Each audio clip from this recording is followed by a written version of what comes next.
உலக மக்கள் எல்லோருக்கும் வணக்கம். சிவம் ஜோதிடம் மூலியமாக நான் உங்கள் ஜி கோபால் பேசுகிறேன். இன்னைக்கு பேசக்கூடிய பலன் என்ன அப்படின்னா, குரு பகவானின் அதிசாரா பயிற்சி. மிதுனத்திலிருந்து கடகத்துக்கு பயிற்சி ஆக போறாங்க. சார், எப்பவுமே அடுத்த வருஷம் தான் பயிற்சி ஆவாங்க, அதுக்குள்ள பயிற்சி ஆறாங்க அப்படின்னா, இது குரு பகவானின் அதிசாரா பயிற்சி ஒரு குறிப்பிட்ட நாள் மட்டும்தான். அதாவது அக்டோபர் 18 இருந்து நவம்பர் 14-15 வரைக்கும் இந்த குரு பகவானின் அதிசார பயிற்சி. அப்ப கடகத்துக்கு அந்த குரு பகவான் உச்ச பலம் பெறுகிறார். அப்ப இந்த உச்ச பலம் பெறுவதால் சிம்ம ராசிக்காரங்களுக்கு என்ன பலன் கிடைக்கவிருக்கிறது, இதை பற்றி தான் இந்த பதிவில் தெளிவா விரிவா பார்க்குறோம். இந்த பதிவை யாரும் மிஸ் பண்ணாதீங்க, பாருங்க. இதற்கு முன்கூட்டி நிறைய பதிவுகள் போட்டிருக்கிறோம். எல்லா பதிவையும் பார்த்துருக்கிறீங்க, லைக் பண்ணியிருக்கிறீங்க, சப்ஸ்கிரைப் பண்ணியிருக்கிறீங்க. உங்க எல்லாத்துக்கும் என்னுடைய மனமார்ந்த நன்றிகள். அப்ப சிம்ம ராசி, அப்ப அந்த சிம்ம ராசிக்கு குரு பகவான் ஆகப்பட்டது 8ஆம் இடத்துக்குரிய கிரகம். அப்ப அந்த 8ஆம் இடத்துக்குரிய கிரகமாகப்பட்டது இப்போ 12ஆம் இடத்துல இருக்கிறாங்க. 8க்குரியவன் 12க்கு வந்தால் 12ல மறைஞ்சாலும் நல்ல பலனைத்தான் சிம்ம ராசிக்காரங்களுக்கு கொடுப்பாங்க. அப்ப இது சிம்ம ராசிக்காரங்களுக்கு ஒரு பொற்காலம். சார், என்ன சார், நாங்களே அஷ்டம சனியில என்ன நடக்குமோ, என்ன பிரச்சனை வருமோ, என்ன பாதிப்புக்கு உள்ளாகுமோ அப்படின்னு பயந்து போயிட்டு இருக்கிறேன் சார். அது போக எங்களுக்கு பிஸ்னஸும் சரியில்லை, எங்கள் வாழ்க்கையிலும் சின்ன சின்ன குழப்பங்கள் வந்துட்டு இருக்குது. நாங்கள் நம்பின இடத்துல நல்ல திருப்தி இல்லை, நம்பியவர்களால் எங்கள் பிஸ்னஸ் பார்ட்னர்னால குழப்பங்கள் வந்துட்டு இருக்குது. எதுவுமே சரியில்லை சார். நாங்கள் எப்படி சார் நல்ல நிலைமைக்கு வருவோம்? எங்களுக்கு பொற்காலம்னு சொல்றீங்களே. நீங்க கேட்ட கேள்வி கரெக்ட் தான். இப்ப சனி பகவான் உங்களுக்கு அஷ்டமஸ்தானத்தில் 8ஆம் இடத்துல இருந்து பல கெடுதல்களை அள்ளி கொடுத்துட்டு இருக்கிறாரு. ஆனா அந்த சனி பகவானும் வக்ரம் அடைஞ்சிட்டாரு. இந்த பீரியட்ல நல்ல பலன் தான் கொடுப்பாரு. இதற்கு முன்னாண்ட பதிவில் கூட நான் சொல்லியிருக்கிறேன். அதே சமயத்துல இந்த குரு பகவானும் உங்க ராசிக்கு 12ஆம் இடத்துல உச்சபலமாகி, அதாவது உங்க ராசிக்கு 12ஆம் இடம்னா அயன சயன போகஸ்தானம். அப்போ இல்லற வாழ்க்கை, உங்கள் செய்யக்கூடிய தொழில், வெளிநாட்டு பயணம், இதை மூணையும் குறிப்பது தான் அந்த 12ஆம் இடம். அப்ப இந்த 12ஆம் இடத்துல குரு உச்சபலம். இதனால உங்களுடைய இல்லற வாழ்க்கை கண்டிப்பாக நல்லா இருக்கும். உங்களுடைய தாம்பத்திய வாழ்க்கையும் நல்லா இருக்கும். அது போக வெளிநாடு போறவங்க, வெளிநாட்டில் வாழ்ந்துட்டு இருக்கிறவங்க, வெளிநாட்டில் இன்னைக்கு பார்த்தீங்கன்னா அங்கே போய் நான் சம்பாதிக்கணும், சாதிக்கணும், நான் ஊரில் பார்த்தீங்கன்னா நல்ல பொசிஷனுக்கு வரணும், ஏதாவது சூழ்நிலையில் எங்கள் அப்பா அம்மாவுக்கு நான் சம்பாரித்து வீடு கட்டி கொடுக்கணும் அப்படின்னு பார்த்தீங்கன்னா எத்தனையோ லட்சியத்தோட வெளிநாடு போனவங்க நிறைய பேர். அவங்க எல்லாத்துக்குமே இந்த குருவின் அதிசாரா பயிற்சி ஆகப்பட்டது.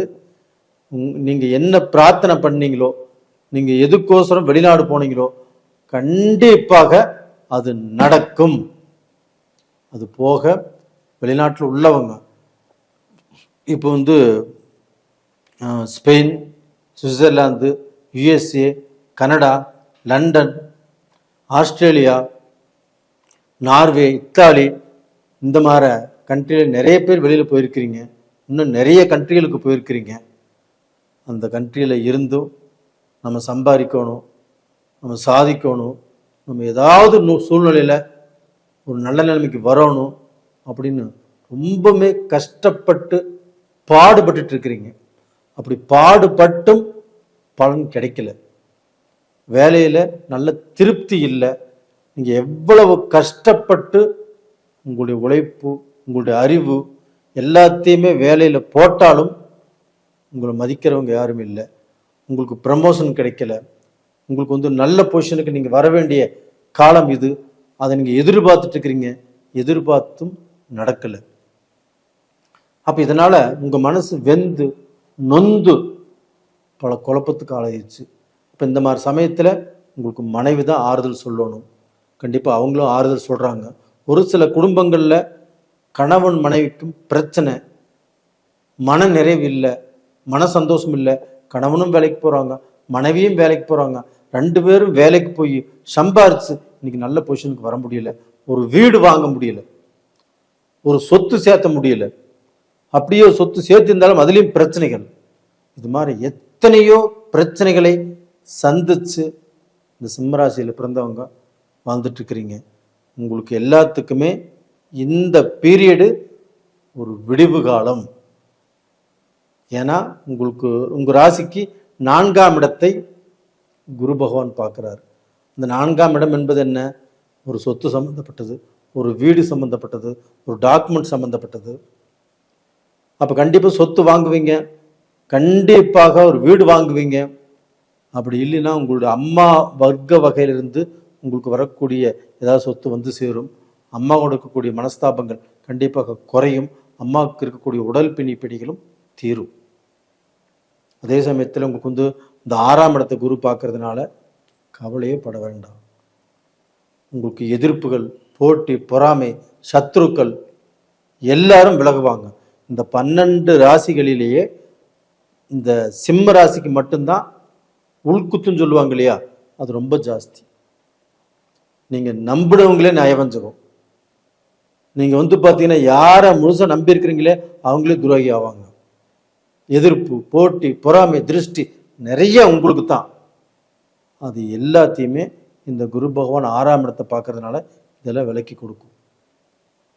நீங்க தைரியமாக முயற்சி பண்ணி நீங்க நினைச்சதை சாதிக்கலாம். அதுபோக 8ஆம் இடம் உங்களுக்கு எந்த குறுக்கீடும் இருக்காது, எந்த ஆபத்தும் இருக்காது, எந்த ஆயுள் பயமும் இல்லை, எந்த தண்டனையும் இல்லை. தைரியமாக நீங்க வம்பு வழக்கில் இப்போ சக்சஸ் பண்ணலாம். உங்களுக்கு வம்பு வழக்கு உங்க மேலே யாராவது போட்டிருந்தாலுமே அது இப்போ கிளியர் ஆகும், நீங்க ஜெயிப்பீங்க. அப்போ டோட்டலாக பார்த்தீங்கன்னா இந்த சிம்ம ராசிக்காரங்களுக்கு இந்த பீரியடு ஒரு நல்ல பீரியடு தான். அப்போ இந்த சமயத்தில் உங்களுக்கு உடல் பிணிப்பீடைகள் கொஞ்சம் கொஞ்சம் வந்தாலும் பெருசாக பாதிக்கப்பட மாட்டீங்க. அது போக நீங்கள் இந்த பீரியடில் கும்பிட வேண்டிய தெய்வம் எது அப்படின்னா அதே சனீஸ்வரனை, சனி பகவானை. அதாவது ஒரு 40 வயசில் உங்களுக்கு இந்த 7 சனி வருது, 50 வயசில் வருது அப்படின்னா குச்சனூர் போயிட்டு அந்த பொங்கும் சனீஸ்வரனை கும்பிட்டு வாங்க. இப்போ இந்த 30 வயசுக்கு கீழே 7 சனி இருக்குது அப்படின்னா திருநள்ளாறு போயிட்டு வாங்க. இதை மட்டும் ஃபாலோ பண்ணுங்க, கண்டிப்பாக நல்லா இருப்பீங்க. எள்ளு தீபம் போடுங்க, சனிக்கிழமை நாளில் வழிபட்டு வாங்க. உங்களுடைய கவலைகள், உங்களுடைய கஷ்டங்கள் கண்டிப்பாக தீரும், நல்லா இருப்பீங்க. இந்த பதிவு பிடிச்சிருக்குன்னு நினைக்கிறேன். லைக் பண்ணிக்கோங்க, சப்ஸ்கிரைப் பண்ணுங்கள். உங்களுடைய ஜென்ம ஜாதகத்தில் நடக்கக்கூடிய தசா புத்திகள் சாதகமாக இருக்கிறதா பாதகமாக இருக்கிறதா இதை மட்டும் நீங்கள் பார்த்து தெரிஞ்சுக்கோங்க. நீங்கள் ஜாதகம் ஏதாவது அனுப்பணும்னா அனுப்புங்க, நான் பார்த்து சொல்கிறேன். நேயர்களே, உங்களிடமிருந்து விடைபெறுவது உங்களின் ஜி கோபால். நன்றி, வணக்கம்.